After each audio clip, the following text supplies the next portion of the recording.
من حاز العلم وذاكره صلحت دنياه وآخرته من حاز العلم وذاكره صلحت دنياه وآخرته فأدم للعلم مذاكرة فحياة العلم مذاكرة فحياة العلم مذاكرة. بسم الله الرحمن الرحيم. الحمد لله رب العالمين وصلى الله وسلم على أشرف الأنبياء والمرسلين سيدنا محمد وعلى آله وصحبه أجمعين. من كتاب سفينة النجاة.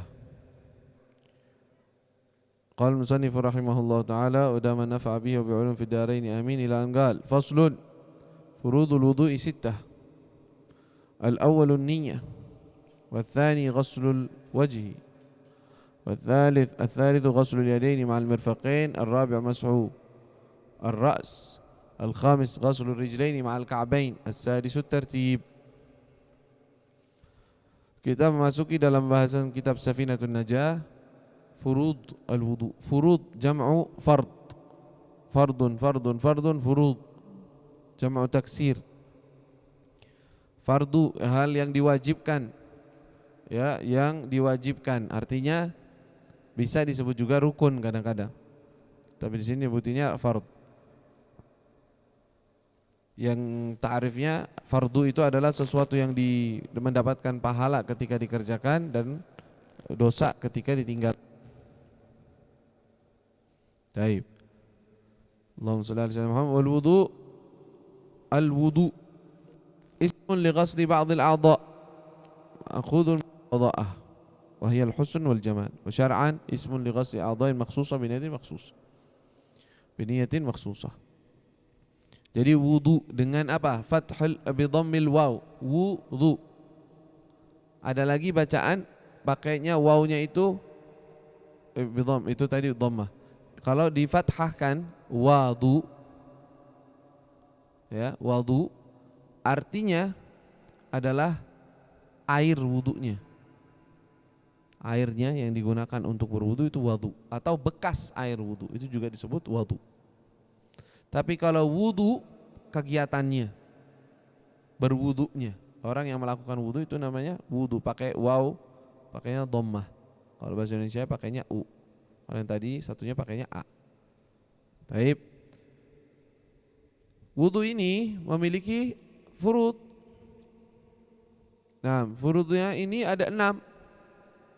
4 dari fardu ini memang disebut di dalam Al-Quran. 4. Tadi dibilangin 6.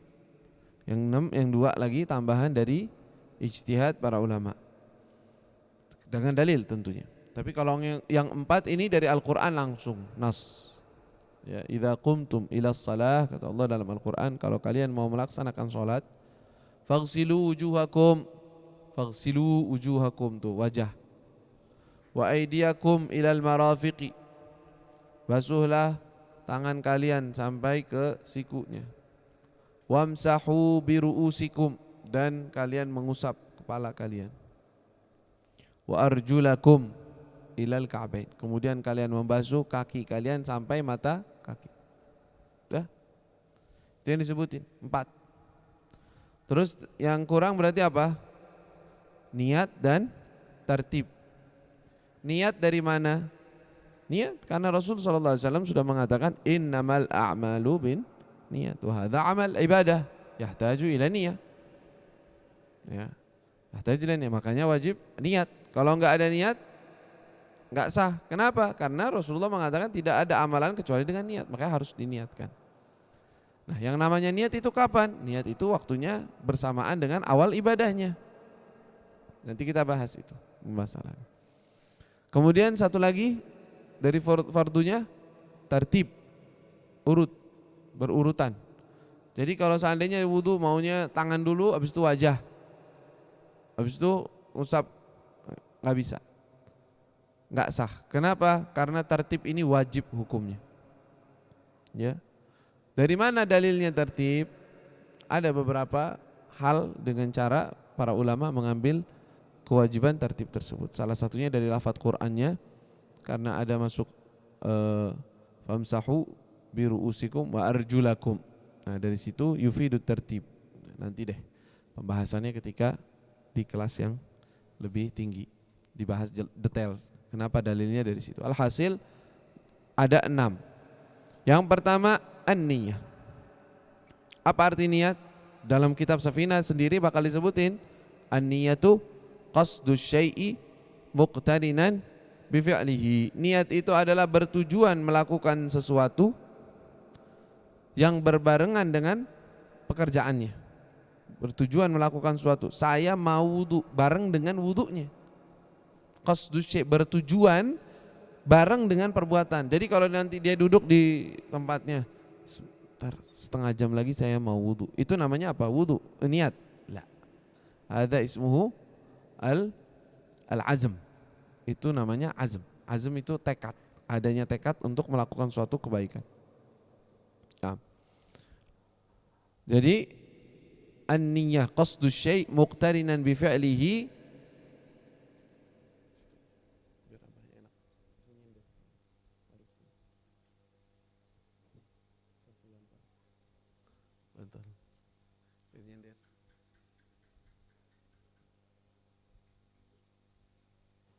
Nah, tamam. Niat itu apa? Qasdus syai' muqtarinan bi fi'lihi. Bertujuan sesuatu yang berbarengan dengan pekerjaannya, bareng. Maka kalau belum, sekarang kita mau duduk, bilang sebentar lagi anak mau wudu. Habis nanti pergi ke kamar mandi, terus langsung ambil air, basuh muka. Tapi enggak ada dalam hati sama sekali tujuan ketika basuh muka itu mau mengerjakan wudu. Niatnya udah tadi. Apakah itu cukup? Maka jawabannya tidak cukup. Tidak boleh. Kenapa? Karena syaratnya niat adalah bersamaan dengan perbuatannya. Qasdu syai' muqtarinan bi fi'lihi. Ya. Mahalluha al-qalb. Tempatnya niat di mana? Hati. Niat itu tujuan dan tempatnya ada di hati. Wa talaffudzu biha sunnah. Melafatkannya sunnah. Kenapa melafatkannya sunnah? Tujuannya untuk mengingatkan bahwa saya mau wudu loh ini sekarang. Dan yang namanya niat enggak ada bahasa. Niat enggak ada bahasanya. Kan kita belajar nawaitu raf'al hadatsil asghari, ya, atau nawaitul wudu'a lis-salati lillahi ta'ala. Bahasa Arab. Kaif niat enggak ada bahasanya? Lah, sebenarnya niat itu tidak memiliki bahasa. Niat itu tujuan. Selagi ada tujuan, ente mau ngapain basuh? Saya sadar sekarang saya mau basuh itu mau wudu. Itu dia. Hadza huwa niyah. Istihdar asy-syai', istihdar al-maqsud fi athna'il fi'l. Adanya dalam hatinya tujuan yang dia mau kerjakan ketika itu. Nah, bedanya niat atau enggak nih kayak begini. Ada orang misalnya dia tahu mau wudu, masuk kamar mandi. Ya, masuk kamar mandi, mandi, buang air, cebok, keluar dari dia, buka kerannya langsung basuh wajah doang. Tapi enggak ada dalam hatinya sama sekali ingat dan tujuan mau wudu. Basuh wajah doang. Apakah jadi wudu? Enggak. Kenapa? Karena enggak ada niat. Nah, itu dia faedahnya niat. Katanya para ulama, apa faedahnya niat? Tafriq bainal ibadah wal adah. An-niyah, faedahnya niat, ya, tulis ini. Faedahnya niat adalah membedakan antara adat, kebiasaan dengan ibadat. Sama kayak mandi. Masuk kamar mandi, setiap hari orang mandi. Tapi kalau dia punya hadas besar, masuk kamar mandi, halas sudah mandi. Lah, ente niat apa tadi? Mandi doang biasa. Ente enggak niat untuk mengangkat hadas besar, berarti beda. Litafriq bainal ibadah wal adah, atau faedahnya tambahin, niat itu fungsinya membedakan antara adat dengan ibadat, atau membedakan maratib al-ibadah, levelnya ibadat. Maksudnya gimana? Sekarang ente sholat di waktu duhur, Allahu Akbar. Yang bedain ente sekarang sholat sunnah qabliyah dengan sholat duhur apa? Niat. Kalau nggak ada niat, nggak bisa bedain mana yang fardu, mana yang sunnah. Mana yang sholatnya duhur, mana yang sholat asar. Semuanya dijamak takhir. Duhur dan asar ditakhir. Ya, di waktu asar. Boleh ente ngerjain asar dulu, boleh ente ngerjain duhur dulu. Walaupun afdolnya duhur dulu baru asar. Dalam takhir. Kalau jamak takdim nggak boleh, harus duhur dulu baru asar. Sekarang dia takhir, duhur sama asar. Yang membedakan ente sekarang sholatnya duhur atau asar apa? Niat. Ya, makanya niat itu harus ada. Ya, istihdhar. Menghadirkan dalam hati tujuan saya. Makanya dalam niat ada 3 hal yang harus dihadirkan kalau niatnya fardu. Sebenarnya ada di dalam matan nanti. Yaitu apa? Qasdu, al-qasd, wa ta'yin, wal fardiyah. Qasd, dia bertujuan. Saya mau wudu. Satu, qasd, tujuan, mau wudu. Ta'yin, kalau dia itu ada perbedaan. Kalau itu taharah lis-shalah gitu, itu ta'yin. Untuk apa? Tapi kalau udah wudu lebih gampang, enggak kayak sholat. Niat aja menentukan saya mau niat wudu lillahi ta'ala, udah masuk ke fardu dan semuanya. Karena enggak ada level-level lain dalam berwudu. Beda dengan sholat. Kalau sholat nanti harus 3-3-nya diingat. Makanya dalam wudu cukup niat nawaitul wudu. Niat berwudu cukup. Saya mau berwudu, udah cukup.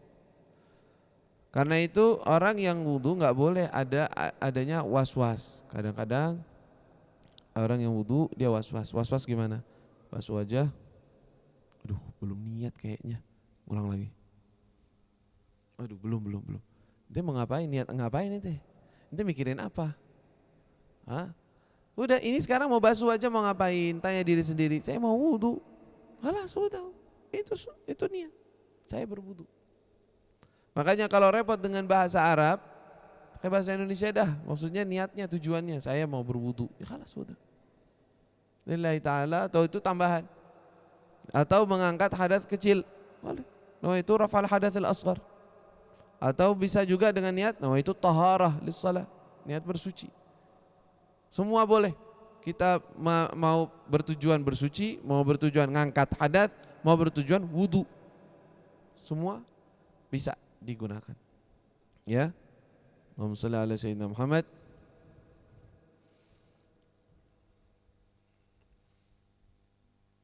Tadi kita sebutkan bahwa waktunya niat kapan? Bersamaan dengan perbuatannya. Amal awal daripada perbuatan. Tapi awal kegiatan wudu itu apa? Emang basuh wajah? Bukannya ente cuci tangan dulu? Bukannya ente kumur-kumur dulu? Bukannya ente istinsyak dulu? Baru basuh wajah. Terus gimana dong?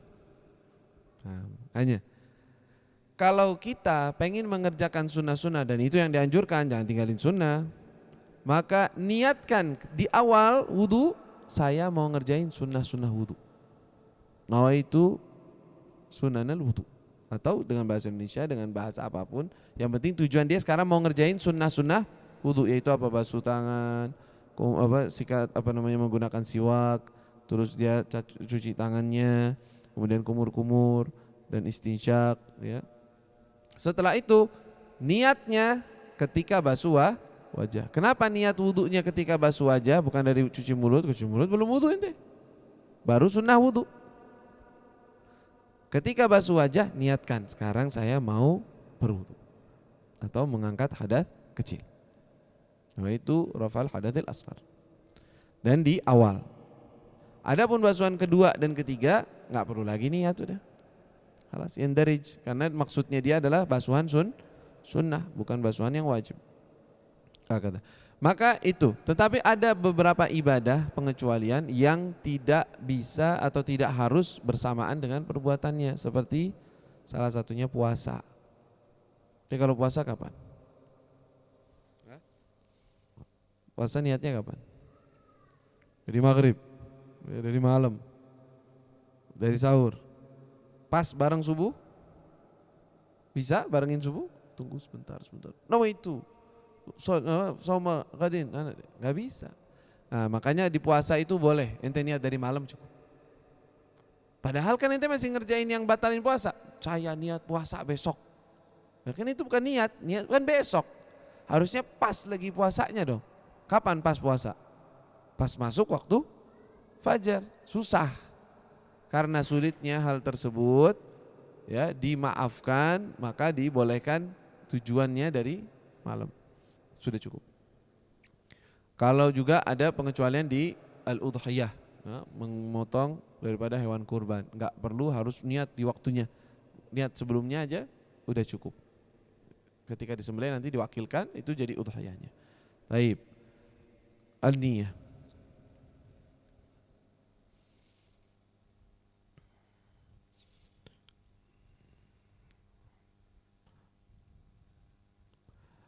Kedua adalah ghuslul wajh.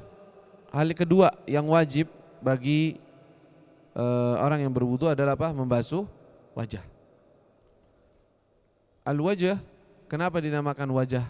Al-wajhu li ajli al-muwajahah. Karena itu adalah tempat dia tampilannya dia. Muwajahah dalam bahasa Arab artinya yang nampak pada seseorang. Ya, al-muwajahah. Fa huwa al-wajh.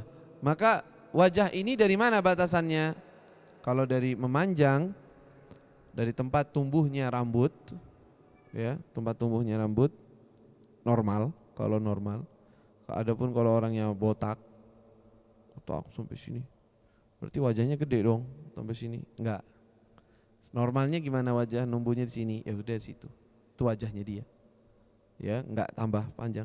Cuma normalnya tumbuh rambut di mana? Di sini. Ya udah situ, itu wajahnya dia. Batasan wajah.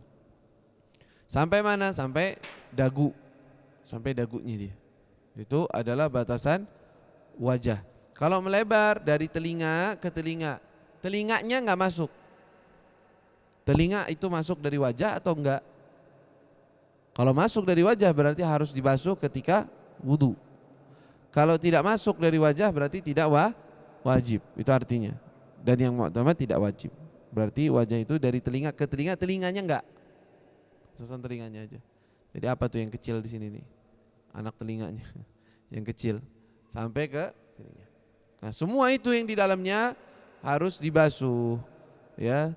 Sya'aran wa basyaran, yang ada bulunya dan kulitnya harus terkena air, dibasuh. Ya, mau dia lebat atau tidak lebat. Mau dia punya alis tebal banget misalnya, gak normal berarti ya. Atau orang wuduan semua tuh mukanya.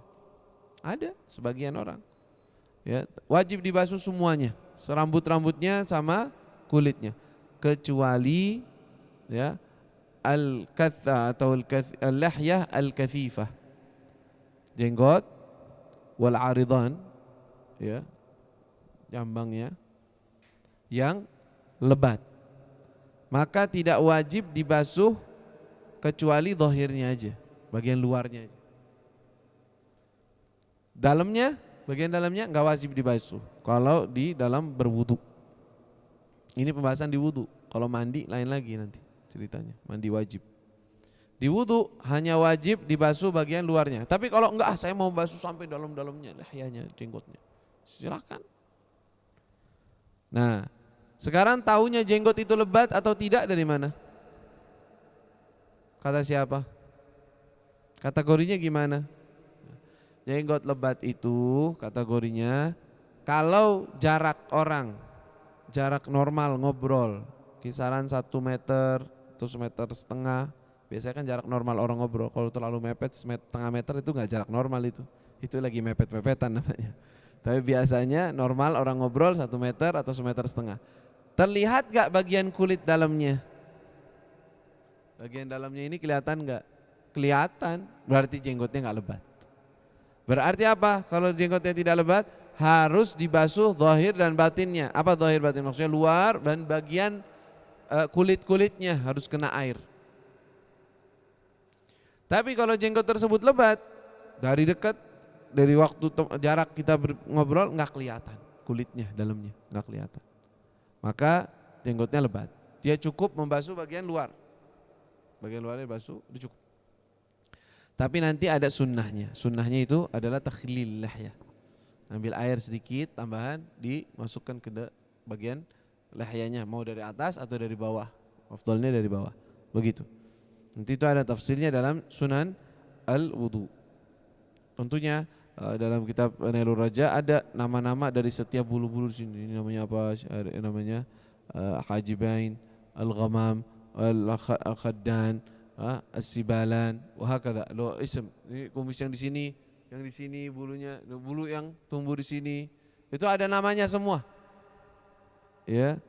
Alhasil semuanya wajib dibasuh illa lihyah wal aridan. Jenggot dan aridan yang lebat, maka tidak wajib dibasuh. Nah. Kadzalik alladzi ba'dahu ghaslul yadaini ma'al mirfaqain. Wajib membasuh kedua tangan bersamaan dua daripada sikunya. Jadi enggak boleh orang basuh tangannya sampai ke pangkal doang nih, enggak nyampe. Sampai sini doang. Basuh tangan cuma cek gini. Itu ngapain? Siniin, harus kena ini. Ya bagian sikunya harus kena. Wajib hukumnya. Di bagian persendiannya, pergelangannya harus kena air. Basuhan. Ya, semua siku-sikunya kena. Dan afdalnya ditambah, naikin sedikit. Ya, nambahin sedikit itu wajib. Pergelangan persis gak diukur sama dia. Gak bisa, harus ente lebihin sedikit. Kenapa? Mimbab la yatimul wajib illa bihi fahuwa wajib. Sesuatu yang wajib tidak bisa sempurna kecuali dengannya, maka itu hukumnya juga wajib. Maka harus dibasuh semua, tangannya yang kanan dan yang kiri wajib ya dibasuh dengan basuhan. Nah, kalau arti basuhan beda basuhan dengan usapan. Usap itu apa? Ya, basahin terus kita ngelap. Itu ngelap atau ngusap namanya. Kalau basuh gimana? Basuh itu dibersihkan, dialirkan airnya.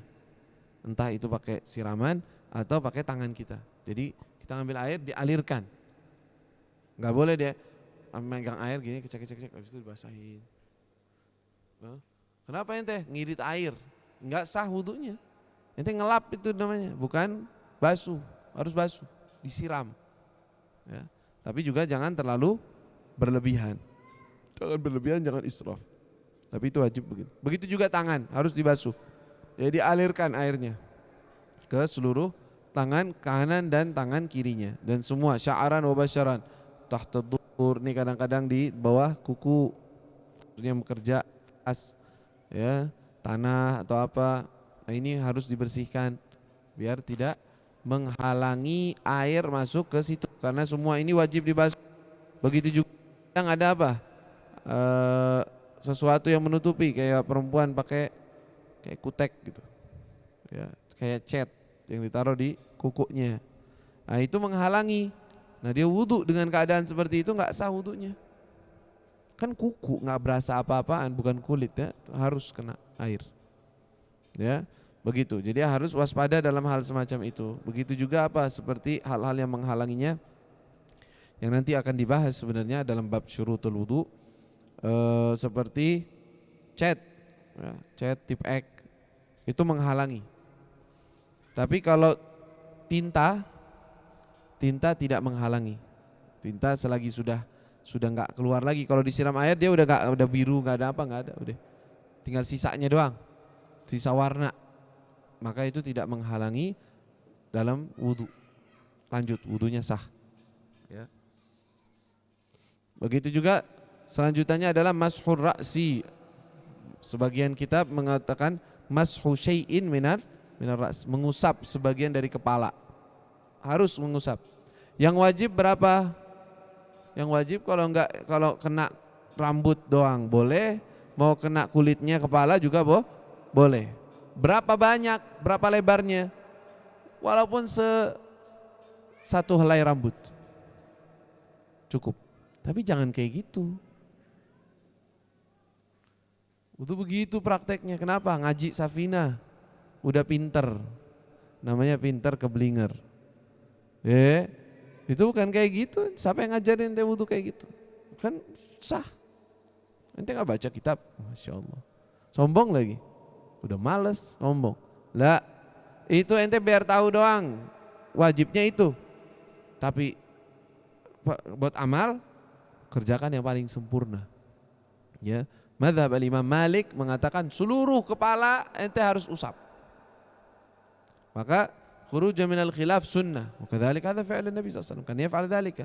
Ya, Nabi sallallahu alaihi wasallam ya'ti bihi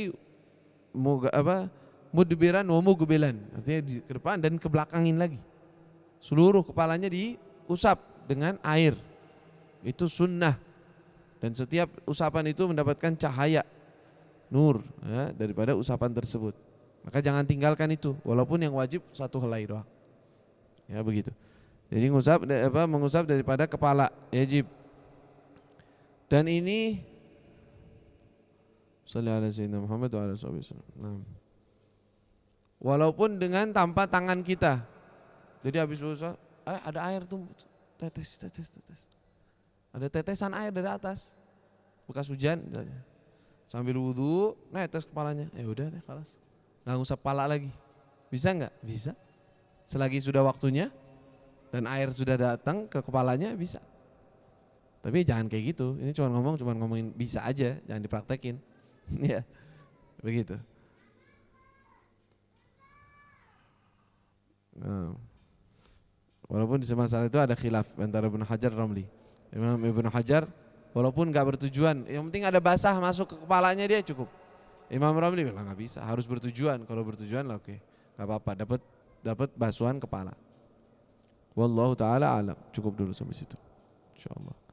ربنا انفعنا بما علمتنا ربي علمنا الذي ينفعنا ربي فقنا فقنا وقرابة لنا في ديننا معاني القطع ينفع وذكر ربي وفقنا وفقهم بما ترتضي قولا وفعلا كرما وارزق الكل حلالا دائما وأخل أتقياء علما نهضى بالخير ونكفى كل شر ربنا واصلح لنا كل شؤون وأقر برضا منك العيون واقض عنا ربنا كل الديون قبل أن تأتينا رسل المنون واغفر واستر أنت أكرم من ستر وصلاة الله تغشى المصطفى من إلى الحق دعانا والوفاء بكتاب فيه للناس شفاء وعلى الآل الكرام شرفاء وعلى صاب المصابيح الغرار اللهم اهدنا بهداك واجعلنا ممن يسارع في رضاك ولا تولنا وليا سواك ولا تجعلنا ممن خالف أمرك وعصاك